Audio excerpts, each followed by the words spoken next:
Okay, I'm back. So now I'm going to talk about research opportunities that have been taken and that I see that could be taken in studying the NaNoWriMo phenomenon in the library. So I think the most basic way that libraries can be involved with NaNoWriMo is by hosting what's called a write-in. And a write-in is an event that the library can host. There are locational kind of leaders that NaNoWriMo hires throughout states, throughout the country, all over the world, and they are kind of meant to help facilitate the event. The library really just needs to be able to provide a space, and the MLs of the area will step in and help do everything else. Talk to the people who are there, get them started, run the time of the program, whatever. So on a very basic level, libraries can get involved by being willing to host a creative writing event, a write-in. Libraries have gone so far as to set up book displays because there are lots of books about how to write a book.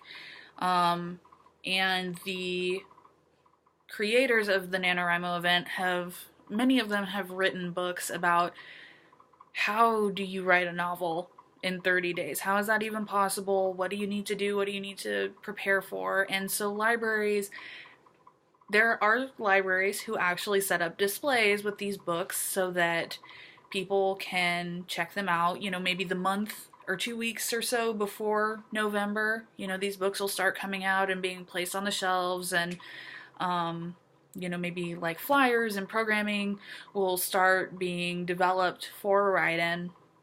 That's just a very basic way.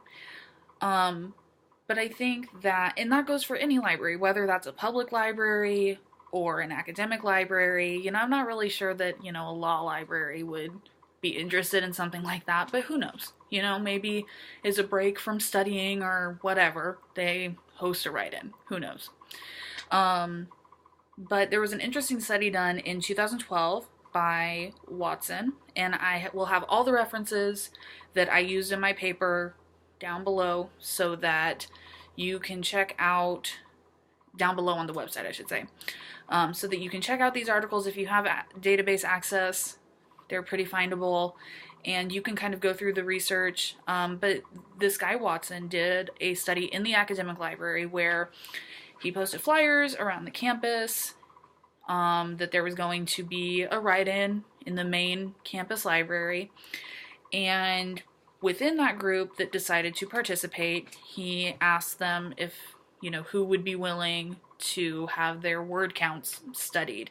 Now, he says that this is a very basic, very preliminary, sort of research. It's not a huge study. It was not planned for months. It was very kind of impromptu and very small, because I think there were maybe 15 or 20 people who came to the write-in, and only 5 of them felt comfortable sharing their word counts, which is fine.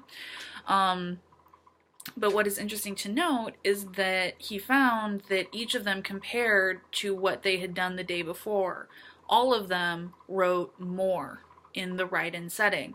And I think that's a very interesting bit of research to do.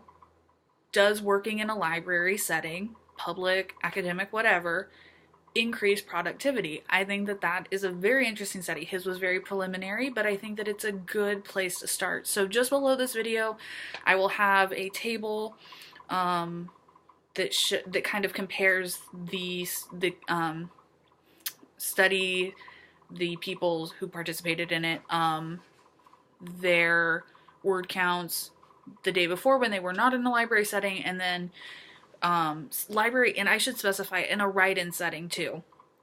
Having a time dedicated to sit down and just to do creative writing. I think that's an important thing to specify, is what he was studying versus when they were in that setting and what they got. So I will have that table down there, and you can look at that and see. And I think that it's very interesting that everybody's word counts improved. I think that it shows that libraries are places of productivity, and I think that this not just with NaNoWriMo, I think that this could be a study that goes outside of NaNoWriMo. So maybe starts in NaNoWriMo and then expands, because libraries in the community, you hear all the time, well, if with the internet, what is the use of the library? Well, even if you go in the library and sit on a computer, you may be more productive than if you try to sit at home or in a cafe or whatever. So I think that that's a very interesting area of study that you could do. Another professor, and this is kind of where I'm going to start transitioning into talking about the personal benefit of NaNoWriMo, which is the bulk of the research that I found. One professor from a Christian college, I can't remember where, he participated in it by himself. It was not a class thing, it was just him alone, and I think his daughter was doing it, so he wanted to try it out. But he found that after the event, and I don't think that he reached 50,000 words, but he found that after the event, sitting down and writing other pieces, whether that was, an article or an essay, whatever he was working on at the time, it was a lot easier to get that done after having participated in NaNoWriMo.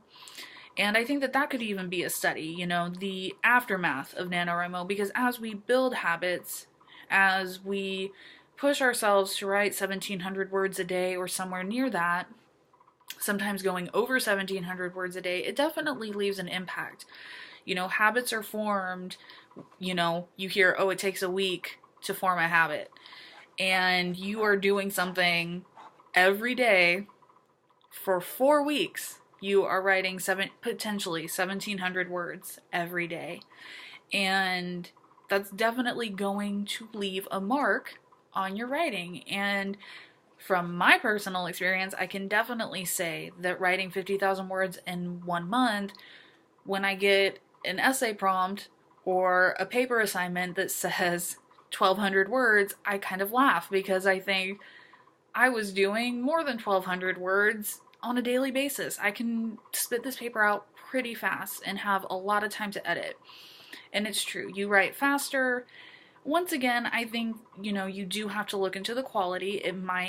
Writing fast does not ensure that it's good writing, but if you're given a paper, you're given 2 weeks to do a paper, and you're able to spit out a draft in 1 day because you're used to writing 1,700 words and the paper's 1,200 or 1,500, you're kind of in a good place because you have almost the entire 2 weeks to just work on editing, versus slowly trying to, get even just the base word count. So I think that's an interesting thing to study. And once again, that can kind of span not just in the library, not just in a university setting, but also in a school setting, in a personal setting. There's many different things to study about this. And I think this is kind of a plea. I know doing NaNoWriMo is difficult, and it's almost cathartic to finish it and say, oh my gosh, I need to write about this.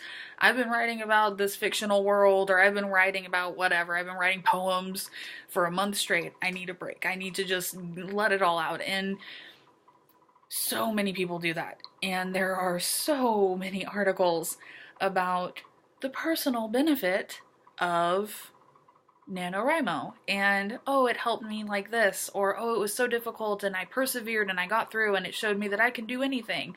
And that's great. NaNoWriMo is supposed to do that. However, I think it's important that it also be taken seriously as not just a personal benefit, but a benefit to communities in a broader sense. It's not just, oh, I'm doing this for me. I think it's important to also talk about its benefit in the classroom, its benefit in a library. When people are coming to a library for a write-in, it's increasing foot traffic. It's increasing the number of people who are seeing what other library programs are out there.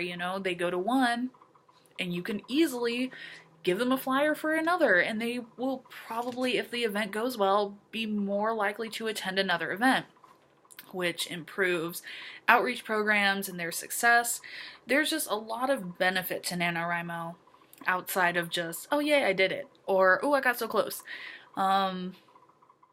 That being said, personal benefit is great. It's just not very helpful in terms of research. It's not, I can't even say really that it's qualitative. You know, your candidate pool is one, and it's a very biased view because it's your view, which is fine. You know, if you want to blog about it or you want to vent about it on Facebook or Twitter, by all means.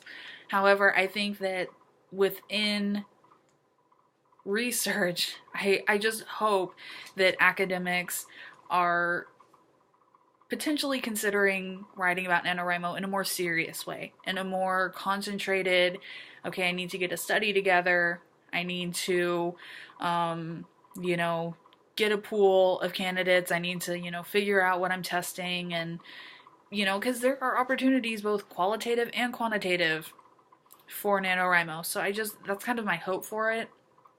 You know, as I said, that one professor, he wrote about his experience in showing that, oh, afterwards I was able to write a lot more. Well, imagine if he had even just taken it to his classroom. I don't know if he was a creative writing professor or anything, so I don't know if it would have even worked. But, you know, having a English professor or a creative writing professor take it to their classroom and monitor, you know, how many words were you able to write in a set amount of time before the event, and then after, what's the word count. And I think that there's a lot of different opportunities there that I just think are untapped, and it's sad, but it makes sense because when you do NaNoWriMo, the initial response is not, oh, I wonder if I could study this academically. It's, oh my gosh, I can't believe I just did that. I'm exhausted. I just want to write about how hard that was. And it makes sense. It does. So I'm going to take a quick break, and I will be back to kind of wrap this up and talk about what I believe to be some, just kind of tie in the points that I'm trying to make in this.